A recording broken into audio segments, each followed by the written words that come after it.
మన భట్టి గారు 19 మంది గెలిచినాం మనం, 13 మందిని కొనుక్కపోయాడు మంచికి 100 కోట్లు ఇచ్చి. అలా మా ఊరాయన ఆయన ఎమ్మెల్యే 2 సార్లు గెలిపిస్తే ఆయనను కూడా వేసుకపోయాడు, నా ఖాతాలో వేసుకపోయాడు, ఓడిపోయాడు, ఇంటికాడ బర్ర కాసుకుంటున్నాం మనం. అది వేరే విషయం. ఆయన గురించి మాట్లాడు వేస్ట్, ఆయన గురించి మాట్లాడు వేస్ట్. 13 మంది కొంటే 6 మిగిలిన భట్టి విక్రమార్క, శ్రీధర్ బాబు, రాజగోపాల్ రెడ్డి, సీతక్క, తోడవి వీరయ్య, ఇంకా జగ్గారెడ్డి 6 కలిసి ప్రతిపక్షంలో ఉండి కేసీఆర్ చేసే మోసాల మీద గల విప్పినా లేడా భట్టి విక్రమార్క, శ్రీధర్ బాబు, రాజగోపాల్ రెడ్డి రోజు. ఇవాళ అసెంబ్లీకి ఎందుకు రాడు కేసీఆర్? 24 నెలలు అయింది, ఫామ్ హౌస్లో ఉన్నాడు.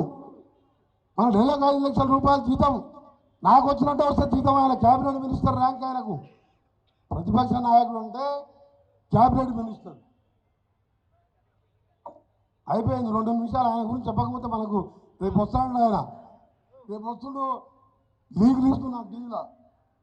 ఆయన పెద్ద మొనగాడిగా వస్తుండగా మేము భయపడతట్టు కొందరు అనుచరులకు చెప్పిండు అసెంబ్లీకి ఆధార్ కార్డు ఉన్న కేసీఆర్ అని. ఎప్పుడు వస్తారా అని మేము చూస్తాం ఉతికి ఆరేస్తానికి. ఆయన ఏమనుకుంటున్నట్టే ఆయన వస్తే మేము భయపడతాం అనుకుంటున్నాం. ఫస్ట్ రాగానే నేనే లేస్తా, ఒక రేషన్ కార్డు ఇచ్చినావా, ఒక ఇల్లు కట్టినావా, ఏ ముఖం పెట్టుకుని అసెంబ్లీకి వచ్చినావా అంటే నేను ఇవాళ రేషన్ కార్డు ఇచ్చడే కాదు, రేషన్ కార్డు ఏమని 50 రూపాయల కిలో సన్న బియ్యం ఇచ్చి పేదోళ్ళు కోమటిరెడ్డి వెంకరెడ్డి, రేవంత్ రెడ్డి, కేసీఆర్ ఏ అన్నం తింటుండో ఆ పేదోళ్ళు కూడా అదే తినాలని అసలు కనీసం ఆలోచనలు వచ్చింది కేసీఆర్కు. కరెంటు గుడిసెల వాళ్ళకు ఉచితంగా కరెంట్ ఇవ్వాలని ఆలోచన వచ్చిందా?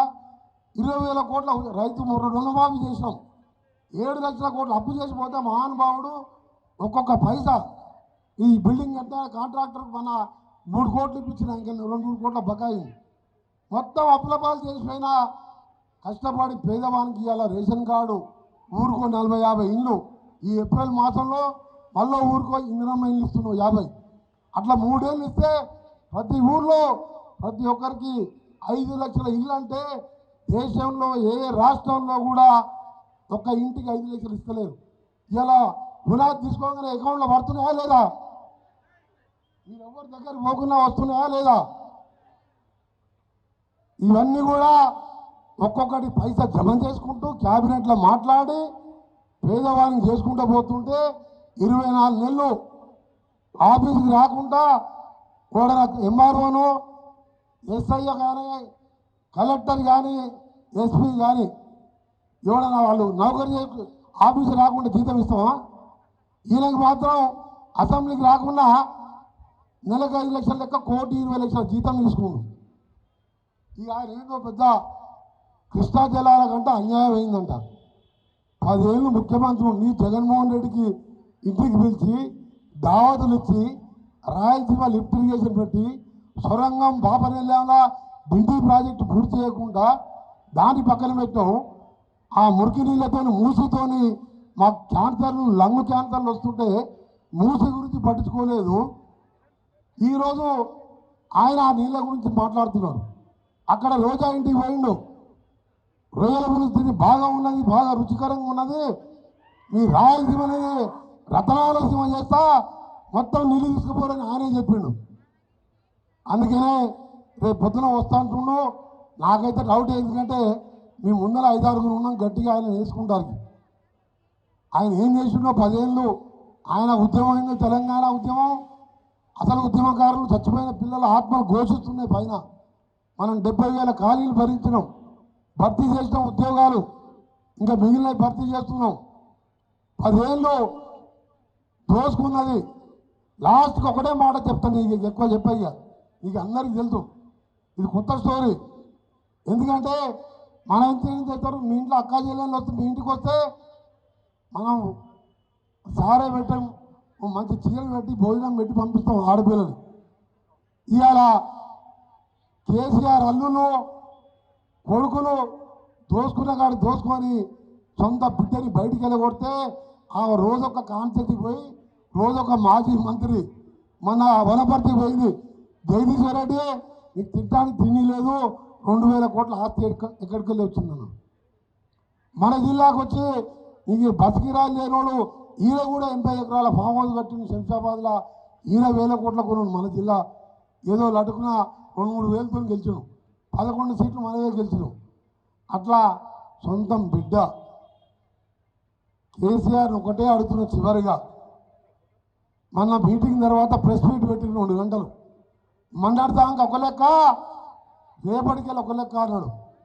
అరే కేసీఆర్ ఒకటే అడుగుతున్నా, నీ బిడ్డలు అడిగినా నీ బిడ్డ అడిగినా ఒక్కొక్క మాజీ మినిస్టర్ 1000 కోట్లు, మీ అల్లుడు హరీష్ రావు సంతోష్ రావు 1000 కోట్లు దోచుకున్నని స్వయంగా నీ బిడ్డ అడిగిన దానికి లెక్కలు చెప్పి బిడ్డ ఆ పంచాయతీ అంతా మొత్తం కూడా ఆ పంపకాల కాటే వచ్చింది మొత్తం. దాని సంగతి తెలుగు, నీళ్ళ సంగతి మేము తెలుసుకుంటాం. బీజేపీతో కొట్లాడతాం. బీజేపీకి నువ్వు సరెండర్ అయ్యే ఒక్క పార్లమెంట్ సీట్ రాకుండా గుండు 0 వచ్చింది. మేము పార్లమెంట్లో 2వసారి ముఖ్యమంత్రి అయి 3 నెలలు కాలే. నేను ఉత్తమ్ కుమార్ రెడ్డి రేవంత్ రెడ్డి నామినేషన్ అయితే 3 సీట్లు వచ్చినాయి. నువ్వు 10 ఏళ్ళు ముఖ్యమంత్రి ఉండి మన ఎంపీ ఎలక్షన్లో ఒక్క సీటు డిసైడ్ రాలేదంటే నీ పార్టీ ఉన్నదా? నీ బిడ్డలు అడిగితే చెప్తుంది మొత్తం లెక్క. ఆ చెప్పిన లెక్క ప్రకారం 1,00,000 కోట్లు ఇన్నే తిన్నారు. ఇక కాళేశ్వరం ఎన్ని తిన్నారో, ఇవన్నీ ఎన్ని తిన్నారో, కృష్ణా వాటర్లో ఎవరు మోసం చేసిండో ఇవన్నీ కూడా రేపు చెప్తామని తెలియజేసుకుంటూ, మరొకసారి ఈ మీటింగ్ వచ్చేసిన సక్సెస్ చేసిన మీకు, ఆర్గనైజ్ చేసిన గుమ్మల్ మోహన్ రెడ్డి గారికి, మా బురి శ్రీనివాస్ రెడ్డి గారికి, మార్కెట్ చైర్మన్ గారికి, ప్రతి ఒక్క నాయకులకు మొత్తంగా మీ అందరికీ చేతులెత్తి నమస్కరిస్తూ, నా ప్రాణం ఉన్నంత వరకు నల్గొండ అంటే నల్గొండ కాన్స్టిట్యూన్సీతో కాదు, నల్గొండ జిల్లాతో పాటు తెలంగాణ అభివృద్ధి లక్ష్యంగా పనిచేస్తా. పదవులు ముఖ్యం కాదు, తెలంగాణ ప్రజలు బాగుండాలి. అదే సోనియా గాంధీ ఆంధ్రప్రదేశ్లో ఒక వార్డు మెంబర్ లేకుండా సోనియా గాంధీ తెలంగాణ ఇచ్చింది. అది కాంగ్రెస్ పార్టీ అంటే. అధికారం పైన ఒక వార్డు మెంబర్ లేదు ఆంధ్రప్రదేశ్లో, ఆయన తెలంగాణ రాష్ట్రం ఇచ్చిన ఈ కాంగ్రెస్ పార్టీని మనం సత్యంగా కూడా 20 ఏళ్ళు కూడా మనమే అధికారంలో ఉంటాం, అన్ని అభివృద్ధి కార్యక్రమాలు చేసుకుందామని తెలియజేసుకుంటూ ముగిస్తున్నాను. 4 దిక్కులు ఒక దిక్కు అయితే ఒక దిక్కు మన వెంకటరెడ్డి గారు అని చెప్పి తెలియజేస్తా ఉన్నాను. మంత్రిగా అతను మంత్రి పదవులు అంటే పెద్ద లెక్కపత్రం కాదు ఆయన. కానీ మొన్ననే ఒక సభలో, భువనగిరి సభలో రేవంత్ రెడ్డి గారే చెప్పారు, నేను ఎంకరేజ్ అంటే నాకంటే సీనియర్ ఆయన కాంగ్రెస్ పార్టీకి, అయినా కానీ ముఖ్యమంత్రి నేనైనా ఆయనే కావాల్సిన అని చెప్పి ఒక మాట ఆయనే చెప్పినాడు. కాబట్టి ఈ మంత్రి పదవులు లెక్క కాదు. తెలంగాణ కోసం మంత్రి పదవులు త్యాగం చేసినటువంటి వ్యక్తి ఎవరంటే మన పెద్దలు గౌరవ వెంకటరెడ్డి గారు. కాబట్టి అనునిత్యం ప్రజల కోసం ఆలోచన చేసి ప్రజల్లో ఉండే మనిషిని ఒక లీడర్గా భావిస్తారు. అసలైన తొలి వెలుగు. ఫాలో వాట్సాప్ @తొలి వెలుగు official.